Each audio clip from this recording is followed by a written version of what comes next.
E-L-O-E-J,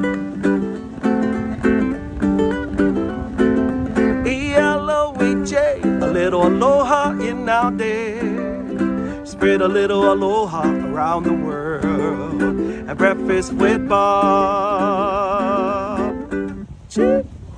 Thank you, Poncho Man. Welcome everybody back to Breakfast with Bob, not quite Kona edition. My name is Bob Babbitt. We're brought to you by Hoka One One, Form Smart Swim Goggles, Master Spas, Clash USA, UCAN, Hyper Ice, Premium Plus Sports, and of course our Challenged Athletes Foundation. During COVID, we sent out 3,038 grants totaling $5.1 million to challenged athletes in the game of life through sport. And seriously, one of the coolest new products to come out in years was created by the founder and CEO of Form Smart Swim Goggles, Mr. Dan Eisenhardt, joins us. Dan, how you doing? I'm doing great, Bob. Thanks for having me. It's good to see you again. It's always good to see you. And thanks again for all the support. You've supported Challenge Athletes Foundation. You've supported our show. But what I love is that you've got an amazing product. And this goes back to, you swam competitively for 14 years. Was it something when you were swimming back then, you were thinking about, man, seeing that clock way to hell over there is sort of a pain in the butt. There should be something better than that. Do you know what? It's a good question. I remember being super annoyed by the fact that I could never see the clock. Either somebody was standing in front of the clock or I had too much fog in my goggles.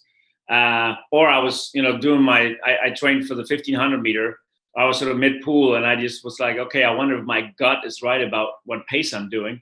So I remember the pain of that, but I didn't really formulate the solution to that back in, 80s and 90s when I was swimming competitively. It was I guess, percolating in the background. And then at some point I was prompted to come up with an idea for a business during my MBA. And then this sort of surfaced and I was able to articulate it. You pitched the idea of augmented reality to swimming. That's right. So talk a little bit about the complication of that, because originally when you did start Recon became ski goggles, and you put augmented reality into ski goggles. Yeah, that's right. I guess we thought it was too hard, so a bunch of guys came up doing that MBA when after I did the pitch and said, this sounds super cool. This was in 2006 before the first iPhone was even launched. Wow. So it was like, we had no idea whether this was even possible. So quickly we realized that it was a very difficult thing to pull off for such a small form factor in such a hostile environment.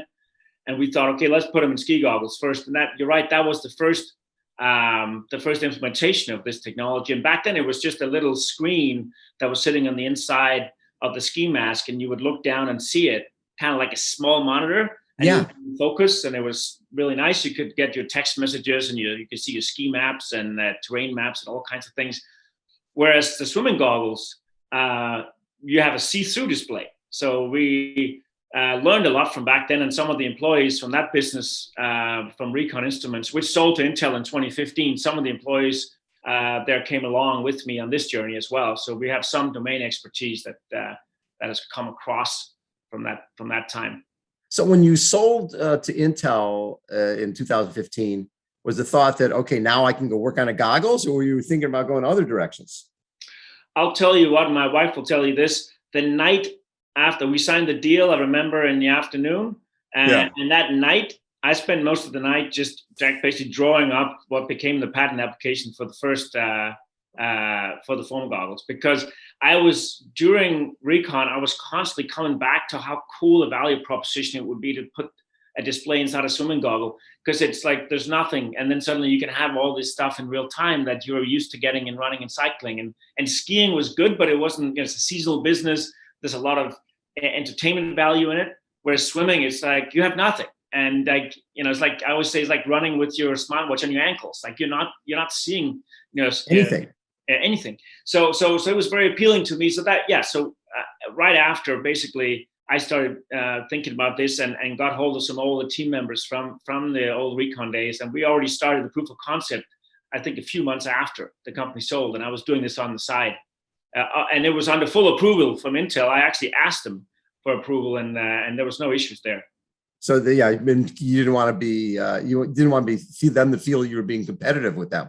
No, of course not. No, I put all the cards on the table, and they said, okay, we're not going to go into swimming, so you can go ahead. Well, and the complication of swimming compared to being in the air, and yes, you're dealing with cold weather and things like that, but you're talking about you're immersed in water when you're talking something that's electronic. It's those things don't necessarily go together. What were the complications for you trying to figure this out? Well, the size, for sure. If you look at water, it's 800 times more dense than air. So you'll have much more drag coming off of any bulk. You don't have so much the aesthetics issue as you'll have walking around with this pair of sunglasses on. You'll want that to probably look a lot slimmer than normal sunglasses. So that goes in the other direction. That makes it a little bit easier. You have your head in the water, but the drag is really important. So you want to create something that is low bulk, that has a battery that lasts for quite some time. We have 16 hours battery life, which is something that we striving for from the beginning. We didn't want to have to charge this after every swim. And then, of course, getting the optics to work in water. Yeah. I mean, that was a lot of heavy lifting, because when you take a waveguide, which is what we use, we've built our own to be able to show these metrics immersed sort of in this mixed augmented reality. You need to do some jump through some sort of technical hoops to be able to do that in water, because of the different refractive index between water and air. So when you're up on land, it'll work, but then you put it on the water, it doesn't work. So there was a lot of complicated.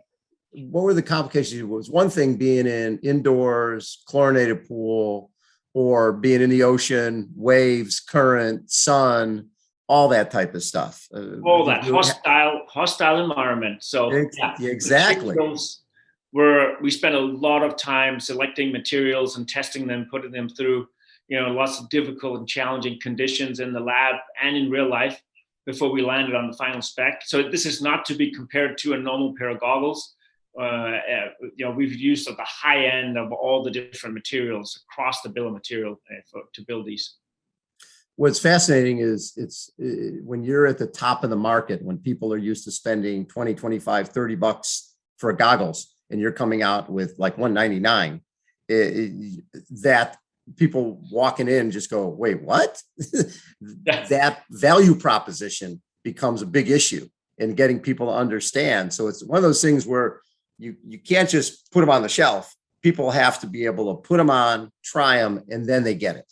You're absolutely right, Bob, because you have to anchor the conversation, because they are a pair of goggles, but you could also say, okay, it's a wearable tracking device. And now we can talk about a different feature we launched that makes it more than just a tracking device. But, then you have a different set of benchmarks. And suddenly it's like, oh, it's actually around the same price. And then you get the heads-up display for free, right? So I always say that. But it takes, a bit of understanding what it actually is we're selling and trying it yourself. And then most of our customers come back. First of all, they can't swim without them, I think is what we hear. Right. Pretty consistently, but also, it's actually very affordable and very reasonably priced when you think about what you're actually getting for the $199.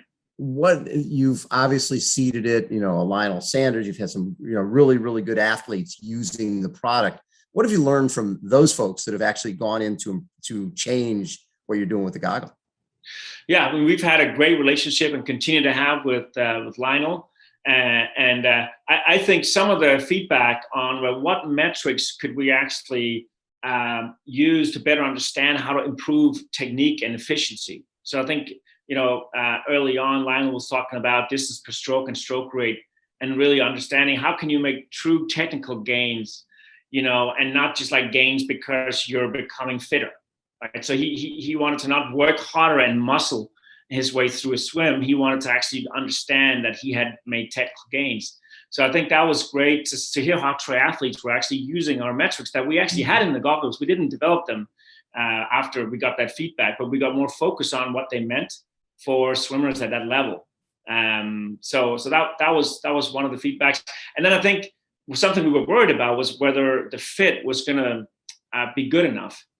And that's always like, if they don't fit, then enough people, then it doesn't matter what they do, right? Because their first function is still to keep water out and fog away. And that was, luckily for us, that was we've had so few people whether they're power triathletes, Ironman, or fitness swimmers that have come back and said, listen, they don't fit us, or they don't work, or they fog up too quickly. We rarely hear that, which was a huge relief. So that piece of feedback was more okay, check box. Okay, we did it right. I've always tell people that when it comes to early adapters and early adopters, it's the triathletes. Right? Yeah. A lot of times the single sport people in cycling, swimming, running, they wait and they go like, oh, let the triathletes try it. And if they like it, then we'll get into it. Well, what did you find? Did you find that across the board from age group swimmers, age group competitive swimmers, to fitness swimmers, to triathletes, they all adopt at about the same rate? I would say for competitive swimmers, often the coach is making the decision whether they want to try out a new piece of technology. So it's that's the coach is the gatekeeper. And a lot of those swimmers that are competitive, they have a better feeling of their pace, and they use the pace clock, and they're used to doing that. There, the tool becomes more something they use for certain things. If you're training, distance swimming, you'll use the pace setting in there to keep you on pace. And if you want to work on distance per stroke, you can have a technique set where you can work on that. So it's kind of like a piece of equipment that's in the toolkit, just like the kickboard or the pull buoy. It's not used the whole time. So that's, and then for triathletes, initially we saw what typically happens, which is the gadget, not the gadget freaks, but the gadget minded athletes that have no problems, trying something new. But very quickly it changed into being for the utility. Like a lot of triathletes that were not used to buying, like that used to being early adopters, would buy this just because it was so clear to them what the value proposition was. Right? Which I always dreamed of. Like, it's a product that is not a gadget. It is a product that people can see. This is going to give me a real tangible benefit. So that's what we saw, and that continues to this day. Also with fitness swimmers, we don't have to explain it to them. They're like, of course, if I can get metrics while I'm swimming, that's preferred. Of course, I want that. Well, and then with the Form Swim app, and you can get your workouts basically while you're in the pool. The workouts are in the goggle, telling you basically it's a coach inside your eyeball. I mean, that's what we just launched last month, the workouts there, which is the content piece of the business. And that was always in the plans. And we've made sure that people that have bought goggles, even, when we launched, they can still make use of these workouts. They don't have to buy new hardware to make use of it. And I think this is as big a thing at launch as when we launched the goggles. The fact that you can now take your workouts, no longer do you have to write them down on a piece of paper and figure out what is the right workout. You can just go on our site. We have hundreds and hundreds of workouts that will cater to virtually every need. And you can just download the 5 that you think you want on your goggles at any given time. And you can then in the pool pick one of the 5 to swim. And it just guides you through each step of the workout and the rest and the intensity. And it's just, I only use the workouts feature. And I used to be a competitive swimmer and make my own workouts. Right. I only use the workout feature. It's so freeing. Now, do you put your own workout in, or do you can choose random and you can? We decided that we were looking at this, of course, and this is some of the feedback that we've gotten, and we're continuing to listen to that feedback. But what the decision was made that we felt that there weren't that many great resources for good, like really high quality workouts. It was usually an afterthought where you had the cycling workout and the run workout, and then, oh, by the way, do 10 by 200s paddle. And I'm just okay, we can do way better. So we have professional coaches, we have Olympians as well that know all the details of how to put together these programs. And then we designed our own library, and we're continuing to add them every week. And we're hearing now that now swimmers are starting to, first they're a little bit skeptical. Why can't I upload my own workout and do your own workout? I'm like, well, we have them all. Yes. And you can go pick it and just try one and then see what you think. And so that's our philosophy, that we're actually investing a lot in making great content. What's next? Quite a lot. I know as soon as you come out with the training in the goggle, you're already on to the next thing. I would say this is such a big shift right now because we're going from being this activity tracking solution with a heads-up display to being activity leading. We're no longer just like tracking, oh, this is what you're doing right now, or this is what you did, and then surfacing it too so you can make a decision. we're actually leading you through a workout, motivating you, engaging you, which is what we've seen in other sports, cycling and running, especially cycling we've seen in the last few years. Well, now it's in swimming. That's a massive shift. And so I think this is just the beginning of that leading piece. And I can't tell you exactly what's happening next because, of course, I'll get in trouble with my team. But we do. I would like to say that this is just the beginning of what we can do in activity leading. I can imagine sort of a Zwift type of thing where you've got all these people swimming at the same time. That would be pretty fun. The sky is the limit, Bob. As I'm looking at the sky behind you, the sky is literally the limit. Once you've proven that you've got something that works, that is accurate, that can show you some metrics in real time, and that the display is not taken away from your experience, it's giving you information that is super useful, you can take this anywhere, right? And this is what we intend to do. But still stay focused. Did you know that you had a winner? That okay, people, because it's one thing, you're a swimmer, you want this to be great, it was fine for you. But when did you realize that, all right, other people are into this, this is going to be, this we is were great. starting, so we had this, Instagram handle. I'm not much into social media, but I did get into it when we had just launched. And I was seeing all these people that were launching, sort of using the hashtag swim with form and taking a picture of themselves after the swam and like telling us stories about why they bought these goggles. Completely unprompted. And why they loved them so much and how they couldn't leave home without them. And they were from, 35 to 80. I think the oldest was 80. Wow. And I was like, wow. And it was 50-50 women, men, just telling the stories about what, how the goggles had, what they meant for them and how they got into the pool more and they enjoyed the time in the pool more. Some had recovered from surgery. Some had injury, on the run and they went into the pool. That was when I knew this was not just kind of like a nice little gadget for maybe, Ironman triathletes. I knew that this was something that had staying power. If we played our cards right, because we still had lots to show the world and we still had more features to build into it. But that was the first time I had that. Are there some more open water features that you want to add? So I'm very, keen about open water, and I was happy that we got to launch that during the pandemic last year in partnership with Garmin and Apple. And I've swum with it a tremendous amount. I was in Europe swimming, for like a lot this summer as well. It is a smaller part of the market, to be completely honest, and it is seasonal. So while it is something we will continue to improve, we think we've reached a level now where, it's still a huge difference between having, something on your wrist that you can't see to having access to these metrics in the water and it's a free firmware update. And you can just go, well, I guess you can just use, your Garmin watch if you already have it or your Apple Watch. And then you get this experience. So we've sort of reached that level of, it's a great addition. And then we're still listening to feedback about what will be the best sort of roadmap to add value to that feature. So that's all I can say. I can't give you a specific, new feature or improvement.